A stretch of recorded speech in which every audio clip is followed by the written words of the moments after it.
Hello and welcome to Sleepy Historian. Tonight, you're not just falling asleep, you're stepping softly into history, into a world lit by candlelight and memory, where ancient minds once whispered to the stars.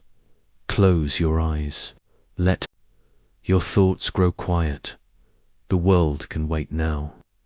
Imagine the warm wind of Egypt brushing your skin, stone streets humming beneath your feet, and ahead of you, a city built not for war or gold, but for knowledge. This is Alexandria, and tonight, you'll walk its ancient halls. You'll hear the scrolls rustle. You'll feel what it means to remember. Breathe in slowly, settle into stillness. Let the past carry you gently into sleep. You stand at the edge of the sea, and the wind greets your face like a gentle voice, calling from centuries ago. Before you, Alexandria rises, not as a ruin or a shadow, but as a city newly born, still wet with the salt of dreams. The waves shimmer beneath the morning sun, whispering against the stone docks like a language older than words. You breathe it in.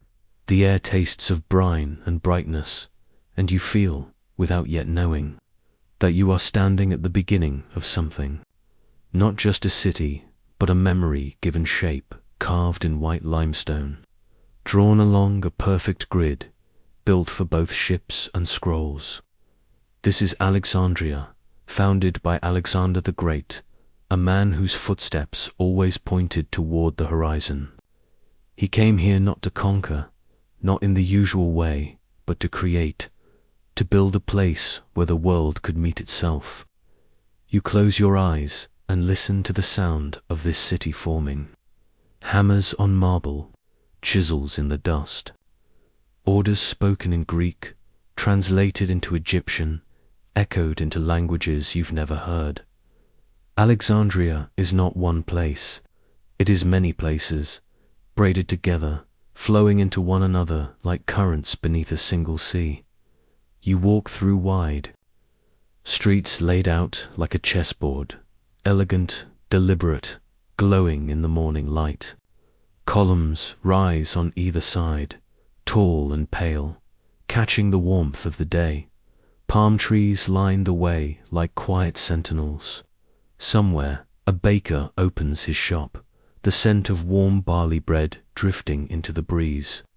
You follow the rhythm of this place, slow, thoughtful, gently awakening. Even in its early years, Alexandria hums with purpose. You feel it under your feet, in the geometry of its roads, in the openness of its harbour arms. This is not just a trading post or a royal whim. It is an idea, a map of the world rendered in stone. To your left, the palace district golden mosaics gleam through shaded archways, and fountains catch the sun.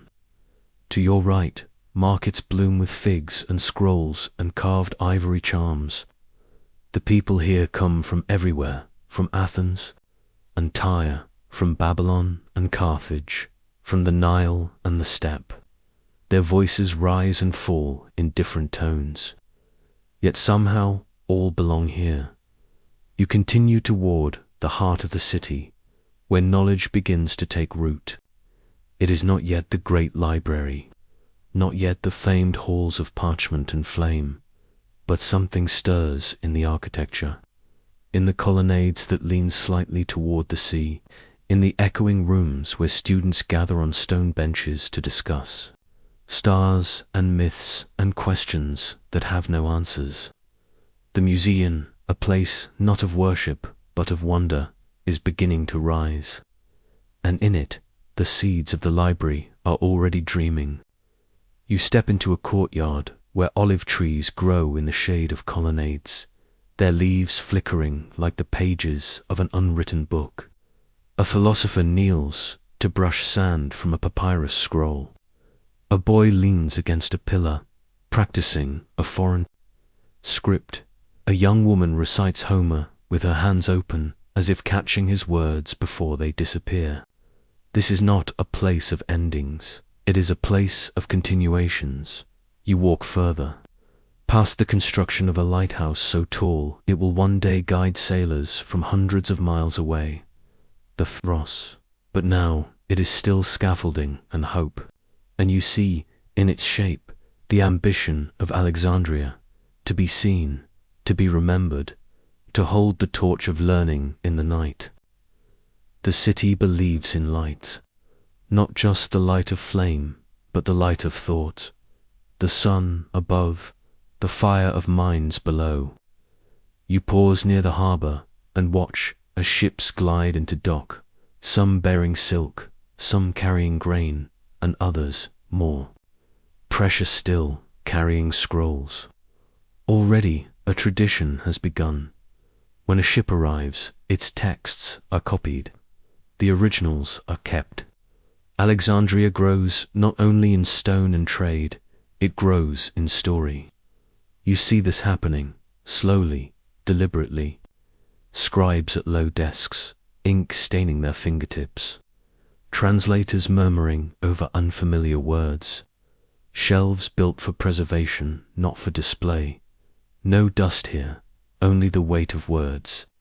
And soon these humble collections will become something larger, something almost holy. But before the library becomes myth, it must become real. And before that, it must be needed. You visit the temples, where Egyptian gods still hold court. Bastet, Horus, Thoth, the old names still spoken. You kneel in a sanctuary filled with incense and sunlight. A priest murmurs in hieroglyphs, and beside him a scholar murmurs in Greek. The two languages braid around the pillars like ivy. Here, in Alexandria, knowledge is not thrown away, it is gathered. You feel it, a reverence, not just for what is believed, but for what is wondered. Questions are not threats here, they are seeds. Even now, in these early days, the city knows it is meant to remember everything. You wander the libraries of minds, long before they are built in marble. You listen to debates between those who study medicine, mathematics, music. You pause in a workshop where someone has drawn a map of the stars using nothing but sand and a stick. You pass through a kitchen where someone is preserving herbs in clay jars, each one labeled with careful notes. Even in ordinary things, Alexandria is already cataloguing the world. It is building not just buildings, it is building memory. And memory here feels sacred, not because it is flawless, but because it is shared. You feel that sharing everywhere, in the rhythms of language, in the smell of ink, in the pause before someone speaks, and the way the others lean in to listen. You sit on the edge of the sea once more, the wind soft against your cheek. The day is ending. The city glows in that golden light that makes everything look like it has been dipped in honey. Alexandria is still new, still becoming, still fragile, but it holds something rare, the willingness to hold many truths at once. It is a city of thresholds, between land and sea, east and west, past and future.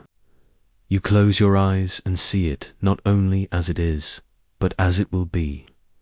You see the library rising, the scrolls multiplying, the shelves stretching into centuries. But that is not now. For now, the city is only beginning, a breath held in stone, a promise not yet broken, and somewhere in the soft heart of it all, you feel the first question taking shape, a question so gentle it almost disappears in the sound of the waves. If a place could hold everything, what would we choose to? Remember, you don't step into the great library the way you step into a building. You drift toward it, drawn not by signs or streets, but by something deeper, a longing, perhaps, a quiet curiosity that wraps around your ankles like sea mist. As you approach, it doesn't rise in grandeur like a temple or fortress. Instead, it unfolds. Modest at first, white stone blending into the horizon, then larger, broader, more intricate with every step. You sense the presence of thousands who have come before you, not as echoes, but as breaths still hanging in the air.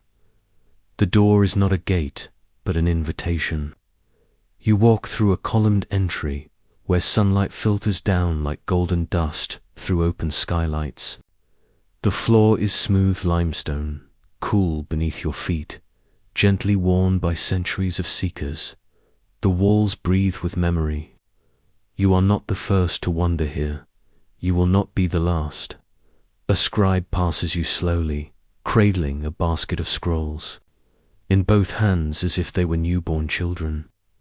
You nod, but he says nothing. Here, silence is the truest language. It rings clearer than speech.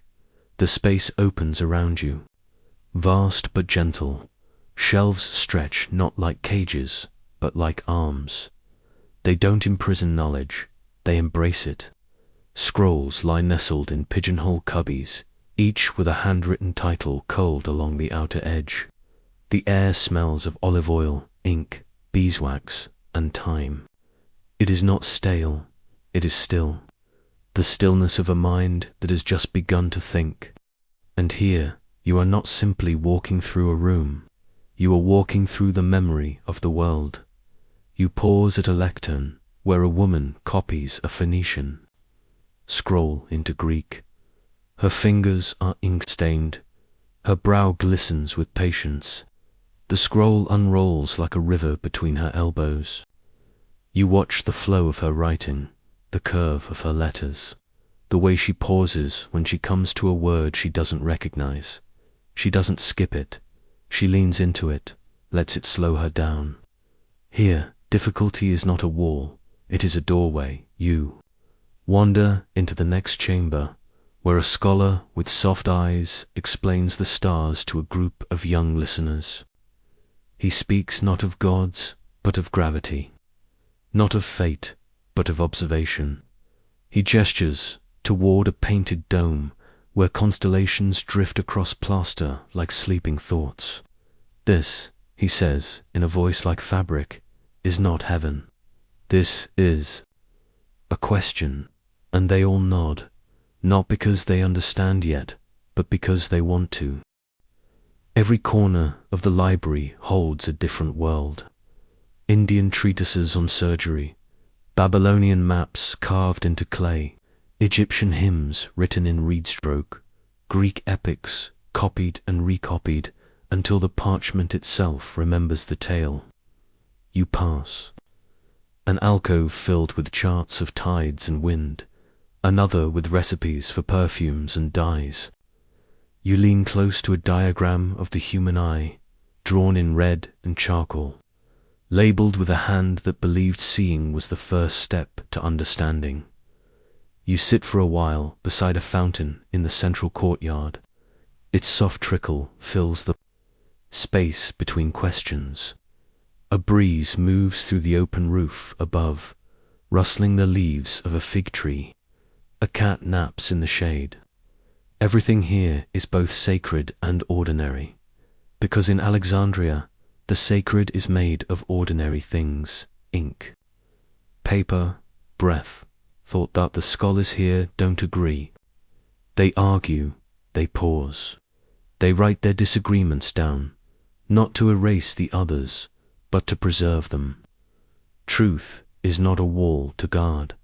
It's a mirror with 1,000 angles. You listen as two men debate the cause of eclipses, one tracing lines in the sand, the other gesturing at a bronze model of the heavens. You don't take sides, you just listen.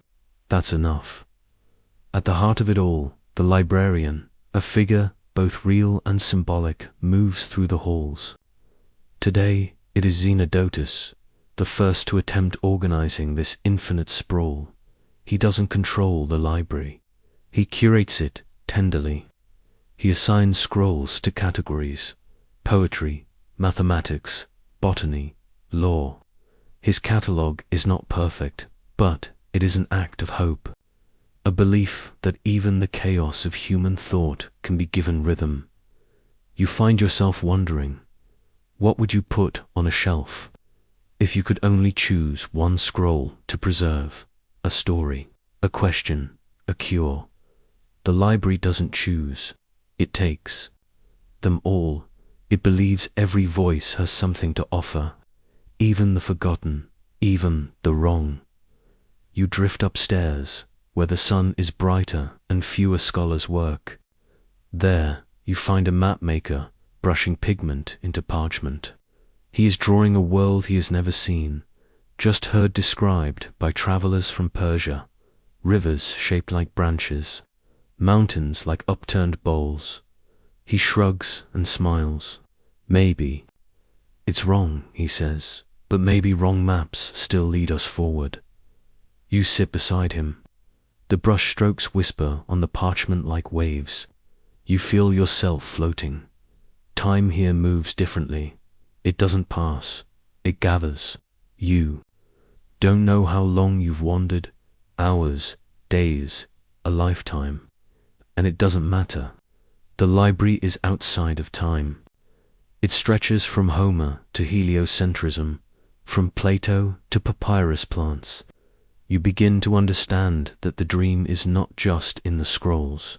It's in the act of gathering them. The belief that if you hold enough stories together, something new will bloom between them. As the light softens toward evening, you pass through a room where stories are being read aloud. A scroll lies open on a stone pedestal, and a woman reads in a voice like distant water. It's a tale from India, a parable about kings and elephants and the nature of truth. No one interrupts. No one takes notes. They simply listen, and the listening is the learning.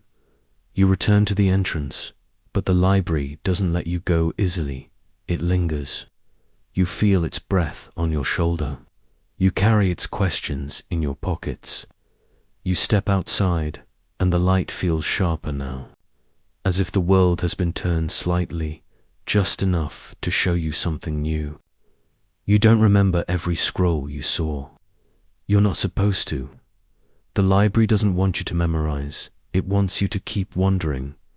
And as you walk back into Alexandria's streets, you look up at the sky and think, if this is what it feels like to hold the thoughts of the world, what happens when someone decides it is too much? The library doesn't hum like a market or sing like a temple. It breathes. You feel it in your lungs as you return. The air, thick with ink and old air and thoughts still echoing from the walls. You move slowly this time, not in awe as you once were, but in reverence. There's no need to rush. Learning here is not hurried. It is like watching a candle flame in a room with no wind. Steady, delicate, timeless. Inside, scholars gather. Not in straight rows, but in circles. In open courtyards and narrow alcoves. There are no bells, no clocks, only the soft rhythms of minds at work. You find yourself drawn to one group seated beneath a mural of stars. They speak not of gods or myths, but of geometry, of spheres and orbits. One scholar, face-lined like an ancient map, gestures toward a tablet covered in chalky diagrams. Heavens, he says, are written in a language of circles. You lean closer, not to understand the math, but to feel the awe. These men are not simply calculating, they are wondering out loud together. And in that wondering, something holy unfolds. Elsewhere, physicians study anatomy, not just through diagrams, but through lived memory. The liver is the seat of the soul, says one. No, another counters. It is the heart that listens. They do not need to agree. Their disagreement is the work. You watch them open jars of preserved herbs, lavender for the head, myrrh for the blood, fennel for the lungs. Even medicine here is poetry. A leaf crushed under mortar becomes a story about how the body wishes to heal. Every solution is also a metaphor. You drift to a sunlit portico, where poets argue over a single line of Sappho. They speak in soft but urgent voices, as if that line contains the secret to everything.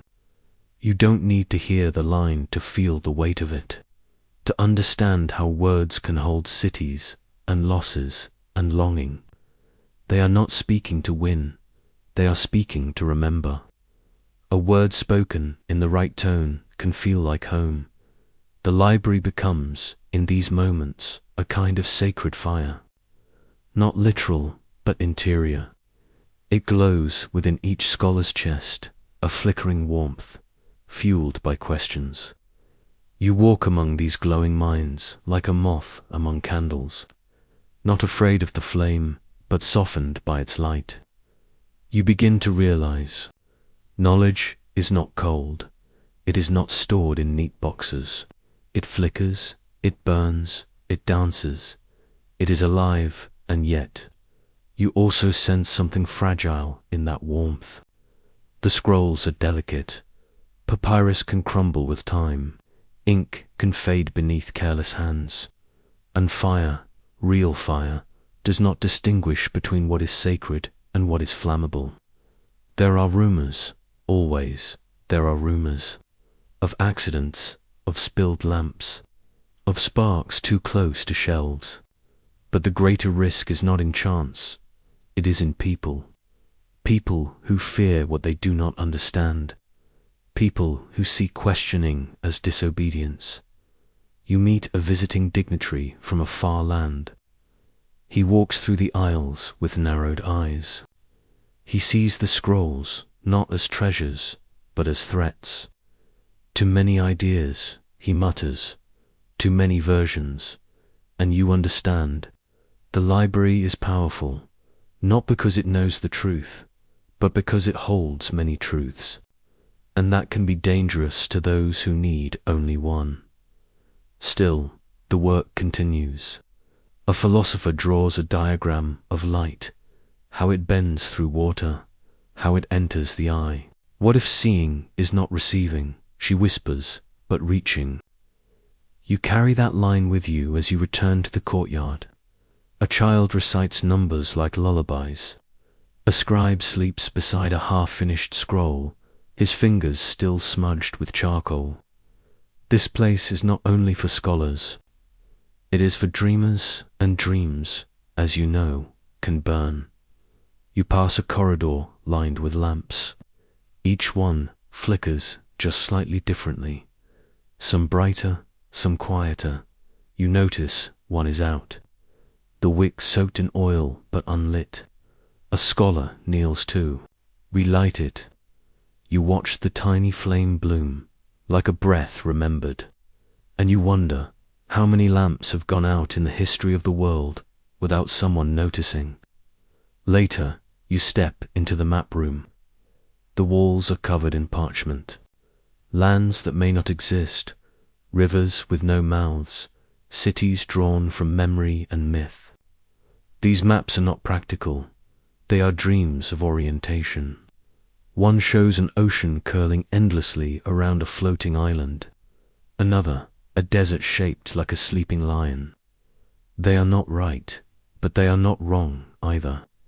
They are how people once made sense of the world, and perhaps that is more valuable than precision.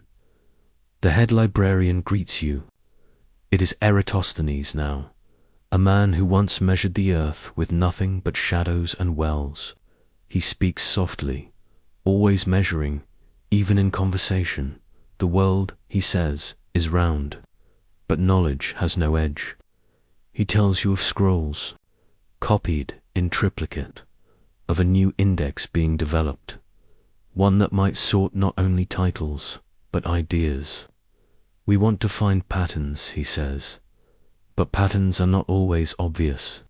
He smiles, tired but kind. It's like trying to organize a forest.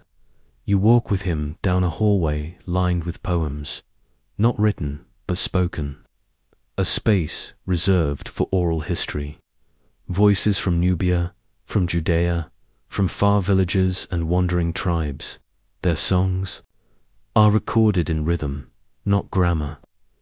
You stand still as one of them is recited, a lullaby from a mother to a child lost to the river. Your eyes blur. It is not your story, but it enters you just the same.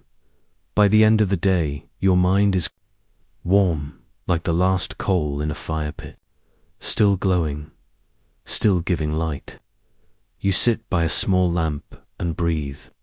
Around you, the library continues, not in noise, but in movement, scrolls being returned, ink being stirred, a page being turned. You think of sacred fire, not the fire of destruction, but the fire of thought, the way a single idea can light another and another, until a room is bright without anyone raising their voice.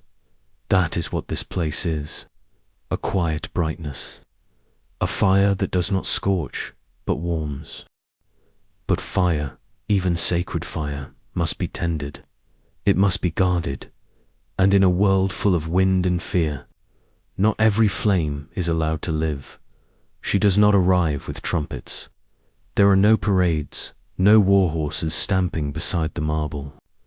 Steps, Cleopatra comes like dusk, slowly, gracefully, with eyes that seem to remember futures as well as pasts.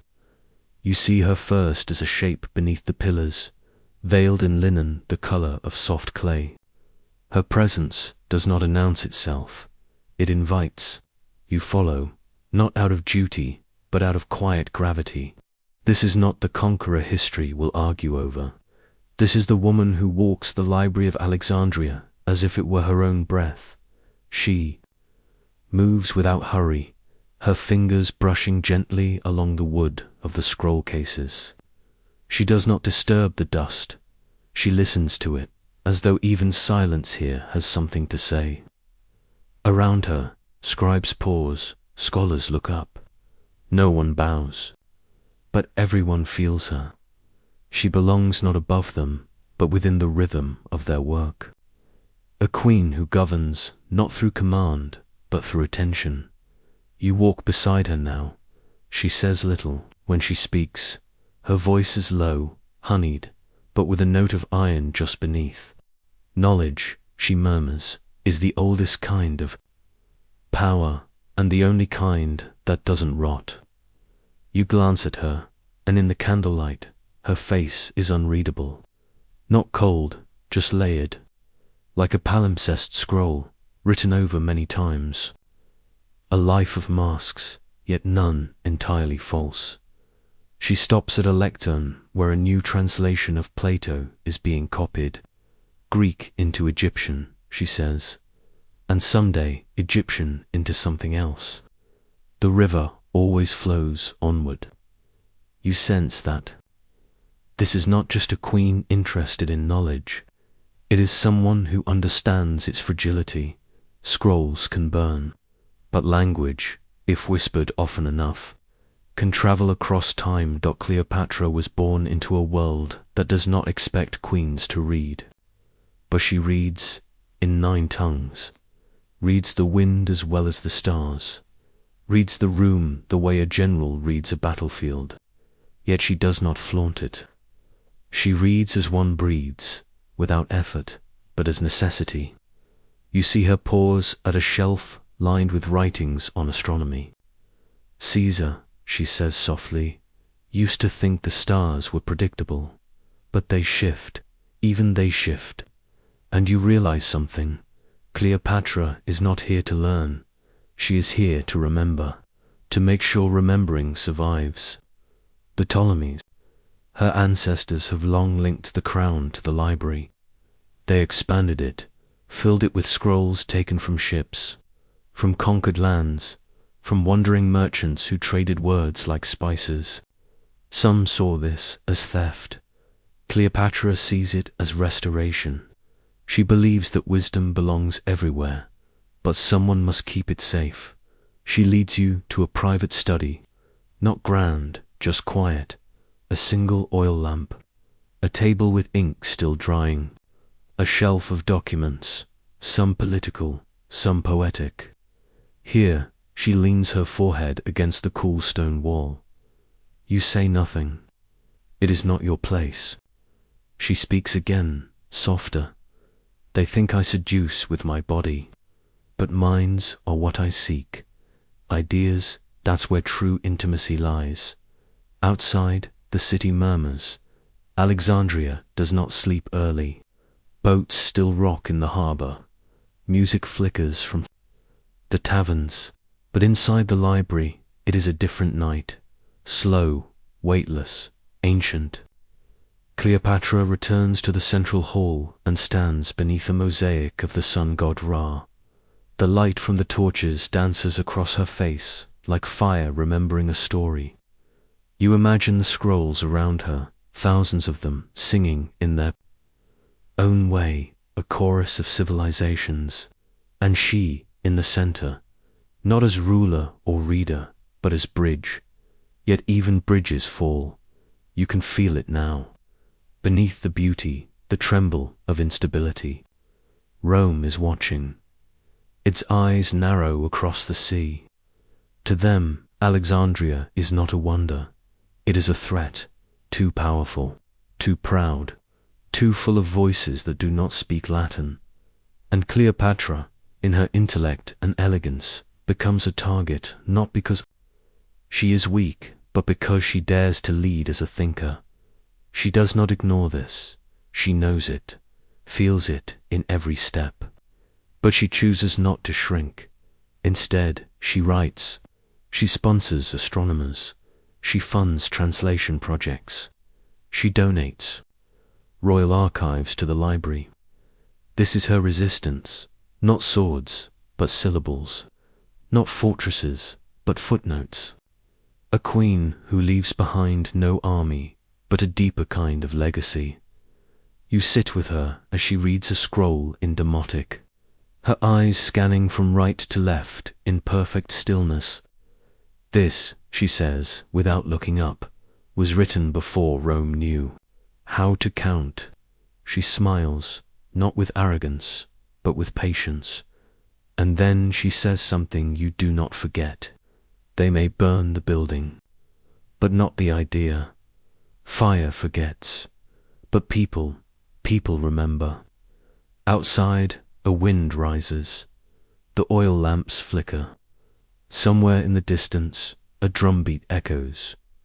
You know the tides are changing. You know this place will not be safe forever. But tonight, it is, and Cleopatra is its keeper. For as long as time allows, she places the scroll back on the shelf and turns toward the corridor. You follow, your feet light as breath. In her shadow, you feel not fear, but clarity, not control, but care. A ruler who does not need to be loud to be known, who does not need statues, because the words she guards are heavier than stone. And as she disappears once more into the folds of the library, as quiet as she entered, you ask yourself, what happens to a dream when its protector is gone? You feel it before you see it. A shift in the wind, a thickness in the air. The sea outside Alexandria's harbor has changed color. It is no longer the calm glass blue of trade and tide. It has darkened, not with weather, but with war. You climb a narrow stairwell in the museum and look out through an open arch. There they are, ships, Roman ships, broad and angular, with sails that hang like judgment. They move in columns, silent, slow, certain like a decision already. Made inside the library, the quiet holds its breath. Scholars still whisper, scribes still copy, but something trembles just beneath the surface. You walk the halls and feel the weight of waiting. Rome is not unknown here. It has sent visitors, sent scholars, even sent scrolls. But this This is different. This is not exchange. This is arrival with intent. A mind not curious, but calculating. You pass a courtyard where a librarian gently closes a cabinet of rare scrolls. He locks it, not with fear, but with a kind of protective love. Just until we know, he murmurs. Another scribe wraps a bundle of maps in linen. Another takes down names from memory, writing them in duplicate, as if the act of writing might shield them. It is not panic. It is a quiet resistance, the kind only found among people who know how easily light is blown out. Cleopatra is no longer seen in the library. She moves behind thicker walls now, tangled in the folds of empire and survival. Her absence echoes louder than any presence. The librarians speak of her in murmurs. She tried to hold the flame, one says, but winds like this, they don't listen. Rome sends envoys, soldiers in polished bronze, their sandals to clean for Alexandria's dust. They do not look at the scrolls. They look at the walls, the measurements, the exits. They speak in clipped tones, assessing, more than observing. How many rooms? One asks. How flammable is papyrus? Says another, laughing beneath his breath. You turn away. Their laughter feels like footsteps on sacred ground. You find a quiet chamber, a favorite of yours, where scrolls on philosophy rest, undisturbed. You sit among them and listen, not with your ears, but with your skin. There is a silence, here that feels like prayer. You run your fingers along a scroll copied from Aristotle.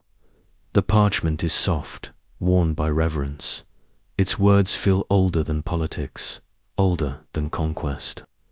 And yet, even this may not be safe. Rome, does not hate knowledge. It simply does not worship it, not as Alexandria does. Where Alexandria preserves, Rome repractices. It takes what is useful and leaves what isn't. What isn't understood is often seen as threat, and the library is full of things not yet understood. Later, you walk past a group of Roman officers standing near the entrance. One gestures toward a statue of Thoth, the Egyptian god of writing. Strange bird-headed thing, he says. Too many gods in this place. Another shrugs. Does it matter? Scrolls don't win battles. They laugh again. But battles pass. Memory lingers.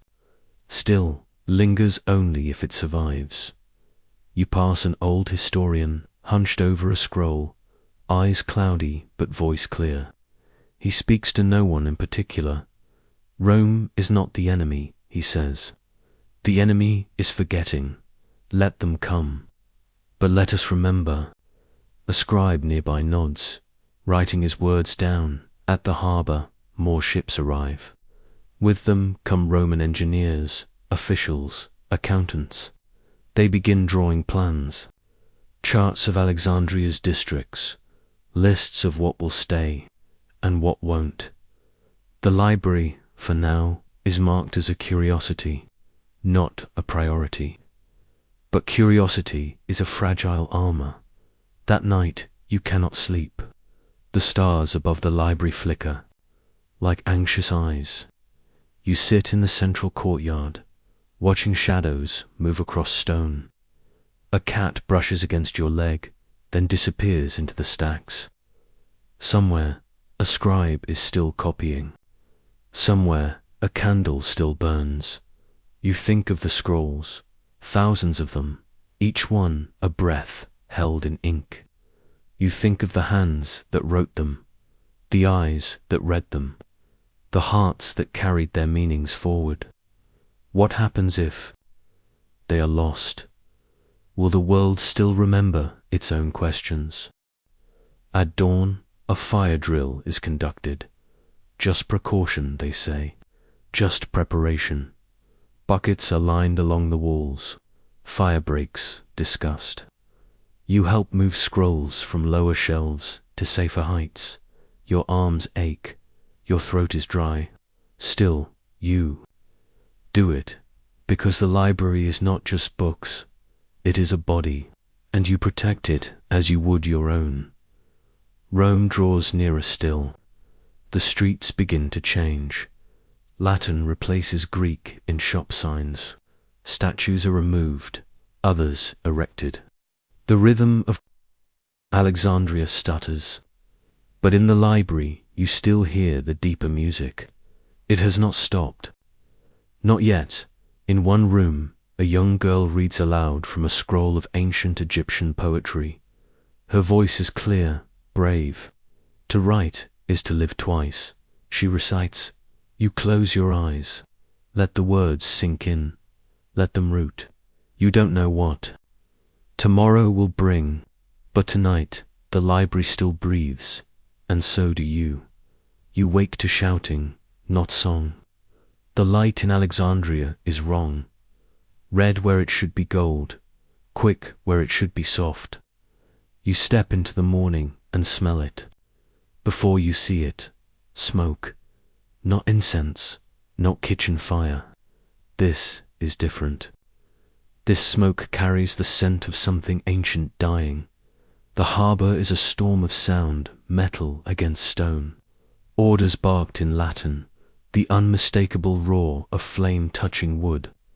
You push through narrow alleys, heart a steady drum, and as you reach the library gates, you know something has already begun, something that cannot be reversed. No army marches on the library. There is no siege, no banners.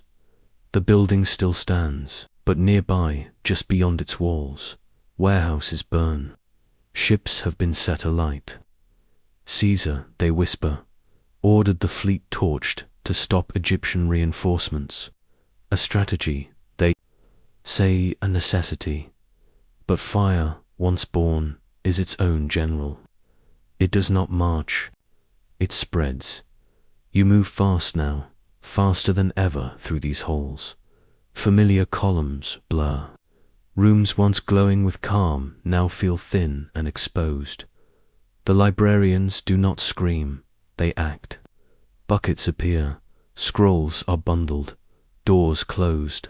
You help without thinking, arms cradling rolls of papyrus like children, feet pounding across polished stone in the southern wing. Sparks have entered through a window, a single corner, where embers land like angry birds. You see them before they grow, stamping them with a damp cloth, but there are too many, and the cloth is too small. The scrolls, dry from time and care, catch like dried leaves. You step back, eyes wide. Fire is not red, it is white. It eats sound. It breathes deeper than lungs. A scholar pulls down to scrolls, clutching them to his chest, weeping silently. These, he whispers, only copies. You nod. What else is there to say? The copies are now the originals, because the originals are smoke. The library was never built for war. Its walls are thick, but not sealed. Its roofs are open to light, but also to ash. You know now that fire has no need to conquer. It only needs to be allowed. A single moment, a single breeze, and years become cinders. In one chamber, a woman refuses to leave. She is copying a scroll even as the heat climbs. Just a few more lines, she pleads. You do not stop her. You understand. To write is to resist. Even if the ink melts, the wind shifts. The fire does not spread as a wave. It darts, flickers, surprises. It takes one room, leaves the next untouched. The randomness makes it worse. No logic, no fairness. Some halls are spared, others gone in minutes. You pass through what was once the zoology wing, Empty shelves, a scorched stool, the outline of a scroll on the wall, like a shadow left behind. Outside, the city watches. Some cheer, some weep, most simply stare. Not everyone loved the library. Too many, it was a place of elites, of foreign tongues, of questions that felt too big. But even those who never entered feel something break today. Something that held the city together at its quietest level. Night falls. The fire calms, not because it has been stopped, but because it is done. The damage is not total. Not yet. The library still stands. Some scrolls survive, but the air has changed. It tastes of grief, of paper turned to nothing. You sit in the Eastern Hall beside a cracked pillar. A cat curls beside you, ash smudging its fur. The silence is not peaceful, it is stunned. You look at your hands smudged with soot, ink, and something older loss. Not personal, not even national, but human, what has burned. No one knows. Catalogues are scattered. Some scrolls were never copied. Some knowledge may never have existed anywhere else. The loss cannot be measured. It can only be felt, like forgetting the name of someone you once loved in a dream, and yet, in the dim corner, a group of scribes begin sorting. Not what's lost, but what's left. They unwrap the rescued scrolls, lay them out. They copy, already, with tired eyes, with aching hands. They do not wait, because time is still fire, and fire still forgets. You join them, the words blur. Not from heat now, but from tears.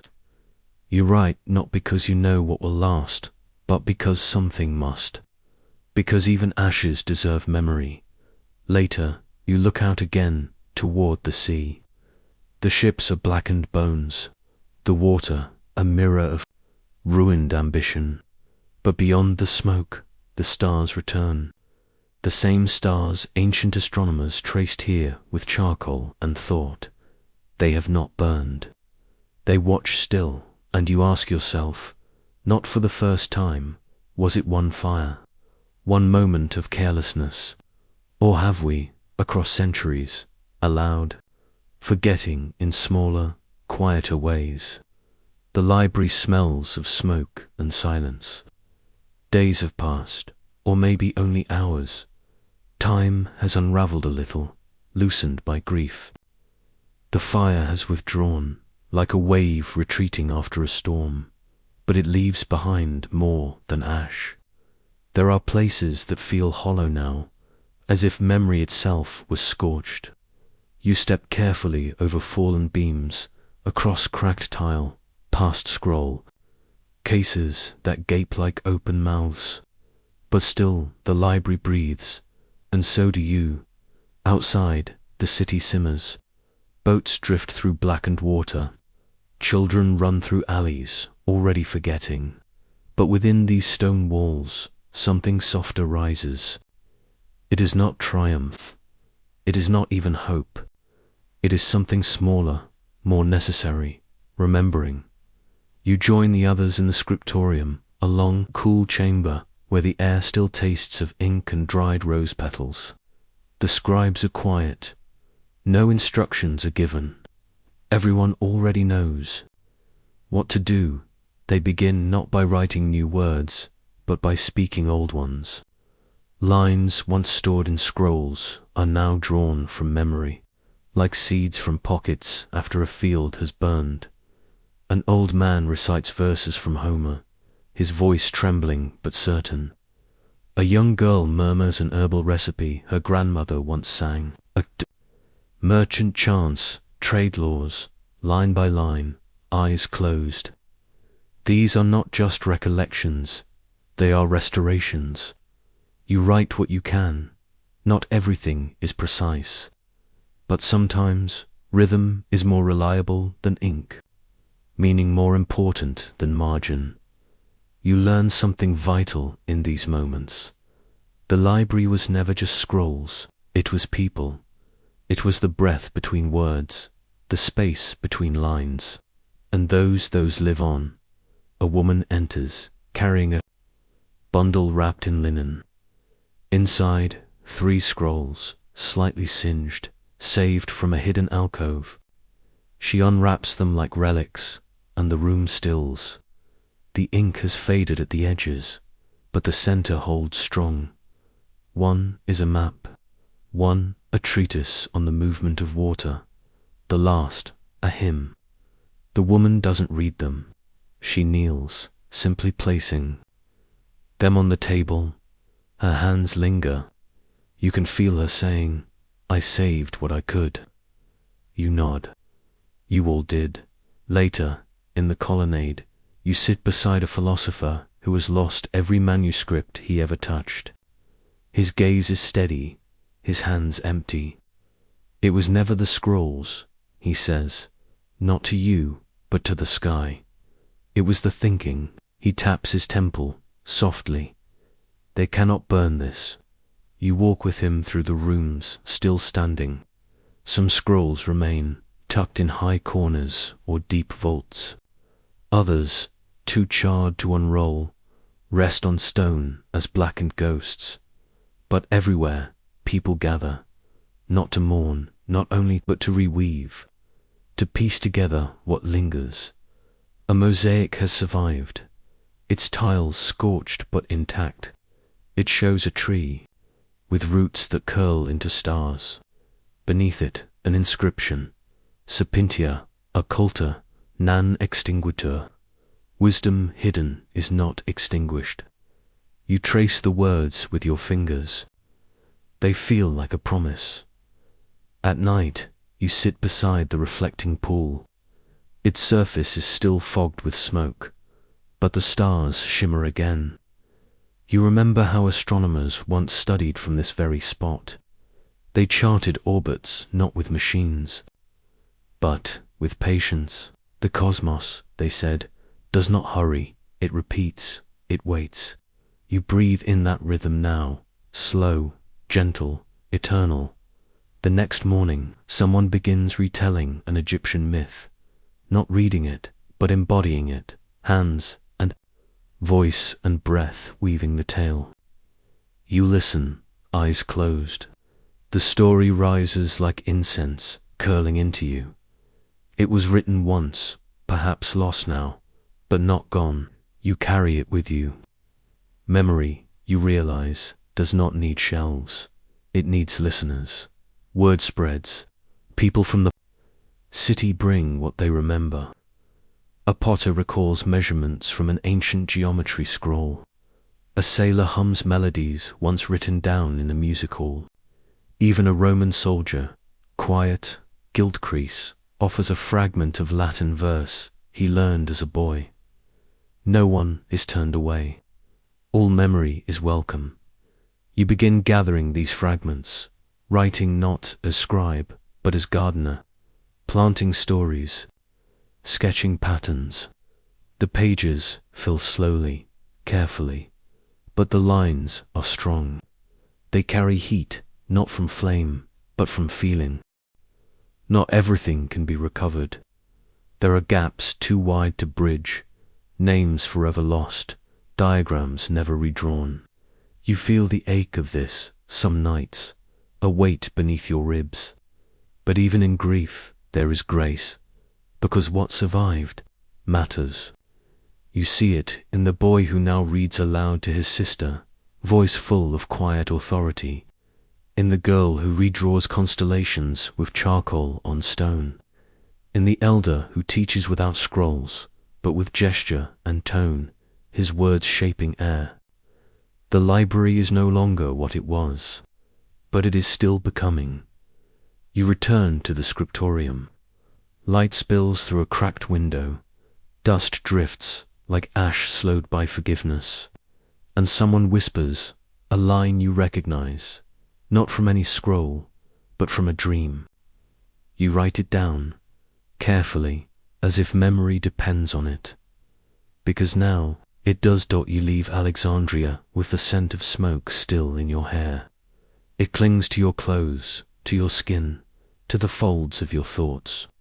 The library behind you is not entirely gone, yet it is no longer whole. What remains is not enough, not for the world. And so, like others who have seen too much vanish, you go, not to flee, but to carry. You do not know what you'll find, but you know what you must take. The road north cuts through salt-crusted air and endless sky. Caravans pass you, merchants with wool and wine, with copper and figs, and, sometimes, stories. Some tell you they heard of the fire before they saw its glow. Others speak of scrolls smuggled in satchels, of scribes who fled with memories written on their arms. They hid lines in prayer, one whispers, chanted knowledge like liturgy. You nod, you understand. When paper burns, breath becomes a library. You arrive in Antioch, where the streets hum with argument and incense. Here, in shaded courtyards, scholars still gather. Not all have heard of the loss. Some scoff at your sorrow. What is one city's tragedy to the wide mouth of empire? But others lean in, they ask, they listen, and then they lead you to a room behind a spice shop where copies of old Alexandrian texts lie stacked in silence. The ink has faded, the papyrus is brittle, but the ideas still pulse. You trace the diagrams with your fingertip, whispering the names of the authors as though lighting candles. There are scrolls here that survived by accident, bundled with trade records, mislabeled as tax codes, shipped to Antioch for duplication before the fire. Forgotten, overlooked, and thus spared. The irony soaks into you like wine into cloth. You smile, and it hurts. Memory often lives in the margins. In the night, you copy them again, line by line. It feels like listening backward, as if each stroke of your reed pen pulls something from the past and presses it into the now. Outside, the street's quiet. Only the moon peers down, soft and tired. You imagine it once watched the library too, silver light spilling over scrolls like water. You whisper to it, not prayer, not plea, just thanks, for watching, for remembering. In Athens, you find another thread. A scholar shows you a translation of a work you thought was lost. It came through Rhodes, he explains, then Crete, now here. You study the scroll, it's not perfect. Some phrases are different, but the essence is intact. A truth passed hand to hand, like a pebble carried from river to river. You ask how he got it. He shrugs. A sailor. Said it came from a boy whose mother taught him the words by firelight. That, too, you believe. What was once written is now sung. What was once stored is now carried. Rome is different, colder.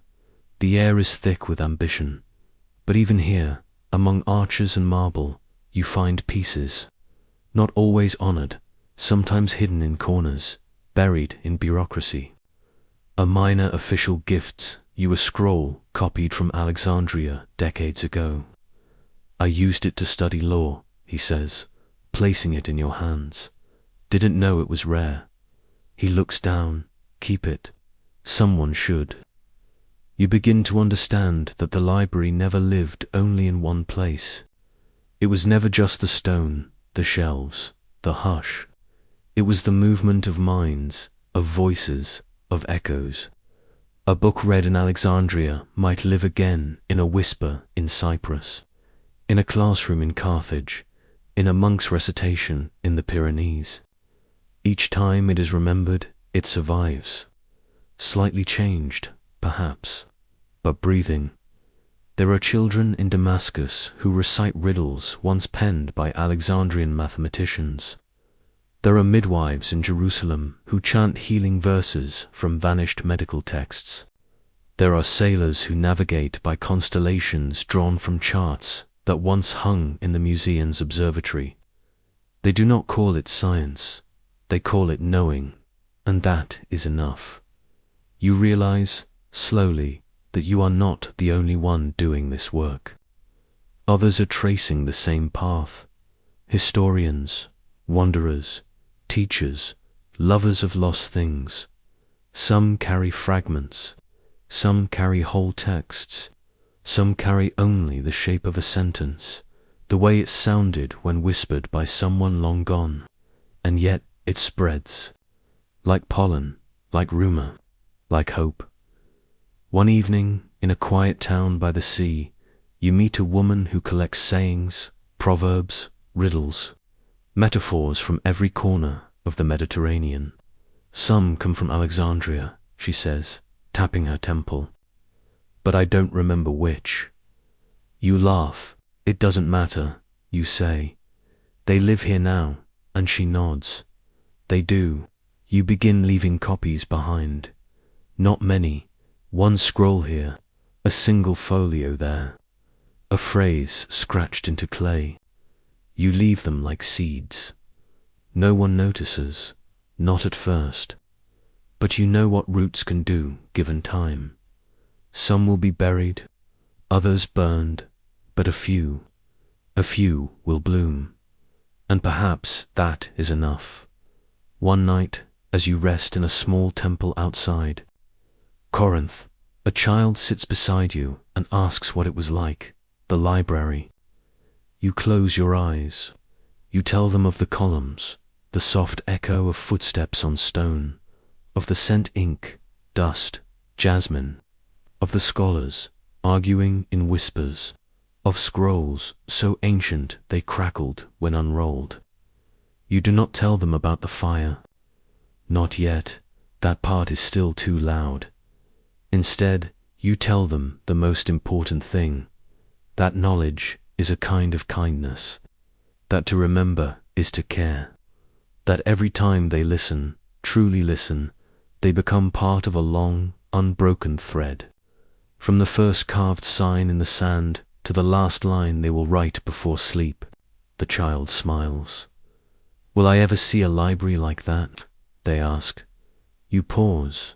Then you touch their chest, gently, and say, you already carry one. Outside, the night is deep.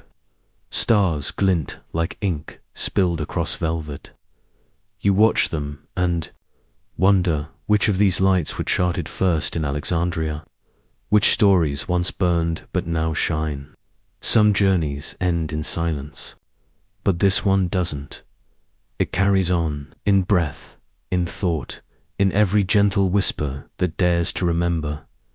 You return to Alexandria years later, older now, with dust on your cloak and pages folded deep into your memory.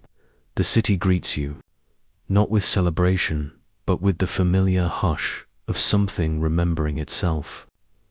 You walk the streets slowly, your footsteps tracing old patterns, the way to the harbor, the slope of the museum steps, the winding alleys that once led to scholars and scrolls.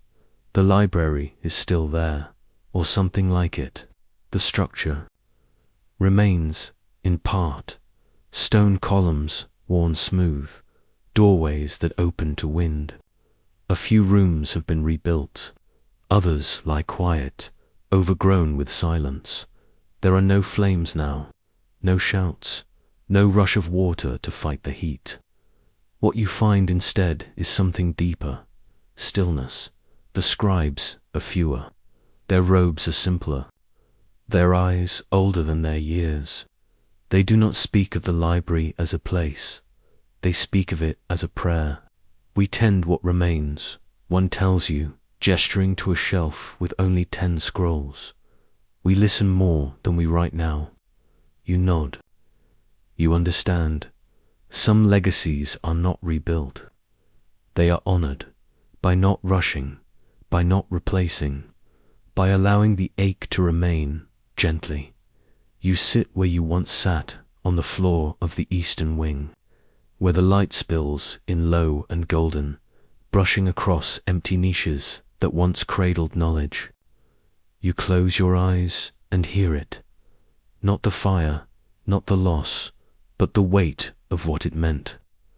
To believe that thought could be preserved, that questions deserved homes, that memory mattered outside the world has changed.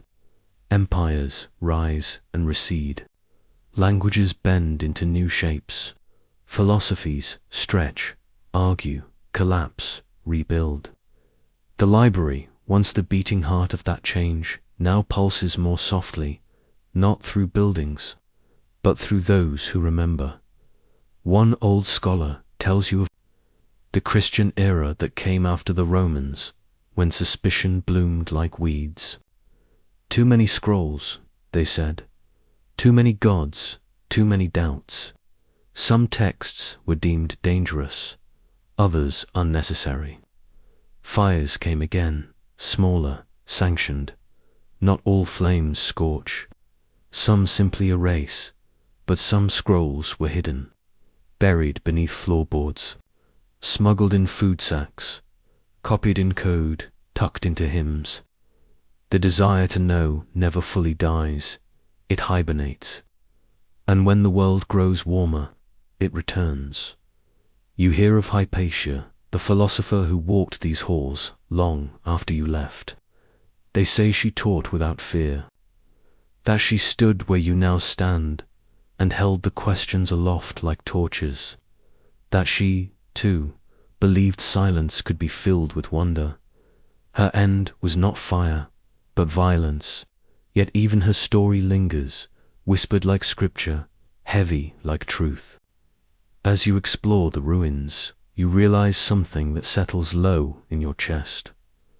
The library's ending was not a moment, not a spark, not even a day. It was a long unwinding, a slow, reluctant letting go. Each era chipped a little more from the foundation. Each ruler reshaped it for their vision. Some added, some erased, until what remained was not the library itself, but its echo. But echoes carry, across oceans, across generations. You find one scroll in the archives you do not recognize, thin, fraying, its ink smeared with time. You open it and smile. It is a map, but not of places, a map of memory, a list of works, believed lost their names, their first lines, their languages. No content, just a trace, a shadow of their former selves. It feels like standing beside a tomb and reading the names etched into stone. A kind of reverence, a kind of presence. You trace each title with your fingers, breathing the rhythm of each word, not mourning, but marking. This too is preservation. Outside. Children chase one another through the ruins, laughing. One stops to ask you what this place was. You hesitate. The word library feels too small. You say instead, it was a house for thought. The child nods, unbothered by mystery, and runs off. You smile. Perhaps that is enough. You leave a copy of a scroll in the care of the scribe, one you carried for years, transcribed from a memory of a conversation, itself born from a scroll that burned. A child's question, a philosopher's answer, a gardener's metaphor, a fragment but yours. Now there's at night, you walk the quiet halls and feel not loss, but layering. The library did not die, it became something else, a silence that listens, a space that waits, a shadow that reminds. You wonder, as the moon rises, if the library was ever meant to last, if permanence was the point, or if its purpose was only to show what could be a place where knowledge was not guarded, but grown, not owned, but shared. Maybe that dream, even as it crumbles, roots itself in others. And so, as you leave for the last time, the library walks with you, not in your bag, not in your hands, but in your quiet determination to remember. Not everything that falls is lost, not everything that fades is gone, and not every silence is empty.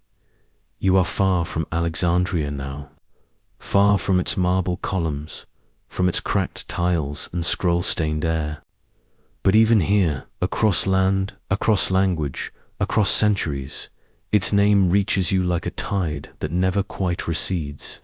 You hear it in quiet conversations, in lectures by candlelight, in the hush of museums and the pages of old books. The Library of Alexandria, they say, with breath half held, as if saying it too loudly might wake a ghost. And perhaps it does, because the library never truly dies. It lives in the way people lean forward when they speak its name, in the way their eyes soften, as if remembering a dream they never lived. It lives in longing, not just for what was lost, but for what could have been. That longing hums beneath the surface of every modern library, every classroom, every archive carefully preserved against time's slow erosion. Don't you see it in the shape of new buildings, domes that echo its ancient halls, reading rooms lit like temples? You see it in digital efforts, vast and glowing, to collect everything, everywhere, for everyone. The dream of the library still burns, not as fire, but as desire. In one northern university, a professor gestures toward a chalkboard filled with ancient symbols. She pauses before one. We believe this text was preserved because of Alexandrian tradition, she says. She does not need to explain more. Her students nod reverently, not because they know the library, but because they feel it in a distant monastery. A monk carefully transcribes an old poem in a language no longer spoken. He works not for recognition, but because it matters, because someone, somewhere, may someday need this word, this thought, this line. He does not mention Alexandria, but you know the impulse is the same. You travel farther, now only in thought. In Istanbul, a child recites mathematics, learned from a lineage traced through Byzantium, once copied from Arabic, once translated from Greek, once read aloud in Alexandria's southern hall. In Kyoto, a philosopher speaks of the souls. Echo an idea not entirely Eastern, not entirely Western, but perhaps born in the mingled spaces. The library once nurtured, you sit by a river in the dusk and think, Alexandria was never just a building.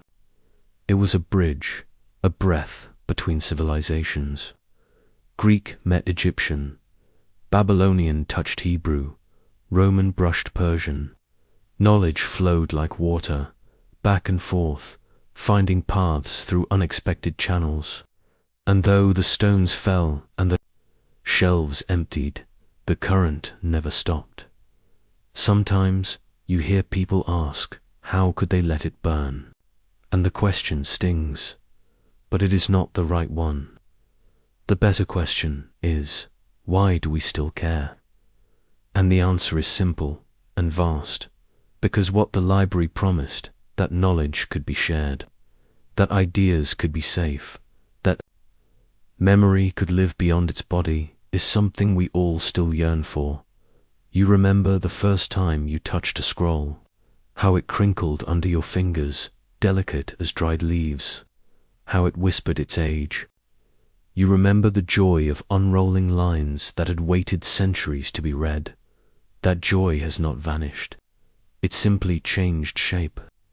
A digitized manuscript, a spoken legend, a lesson passed from mentor to student, all carry that same quiet spark, and still you whisper its name, Alexandria, not because you expect to rebuild it exactly, but because you believe in its echo, in its possibility. The name lives in languages that never knew its streets, in places its scholars never walked, in dreams of children who one day might. It lives in the hunger to know, to preserve, to connect. It lives in silence, not as emptiness, but as invitation. You write these thoughts as the stars emerge, slow and steady. You imagine a future traveler, not unlike you, pausing under another sky, wondering about what was lost and what still glows. Perhaps they will ask about Alexandria. Perhaps someone will answer. Perhaps someone will simply close their eyes and remember, because names, when whispered enough, become more than memory. They become direction, so you do not mourn the library anymore. You carry it in your hands, in your breath, in the way you listen, and when others forget. You remind them, not with speeches or monuments, but with a soft sentence, a question, a page kept safe. Alexandria is not gone. It is waiting in every moment we choose to remember. And now, as the night deepens and your eyes begin to close, you feel it, the weight of time, yes, but also its lightness. You drift not into darkness, but into memory's softest shadow. The dream is not over. It has simply become part of you. Good night, and remember,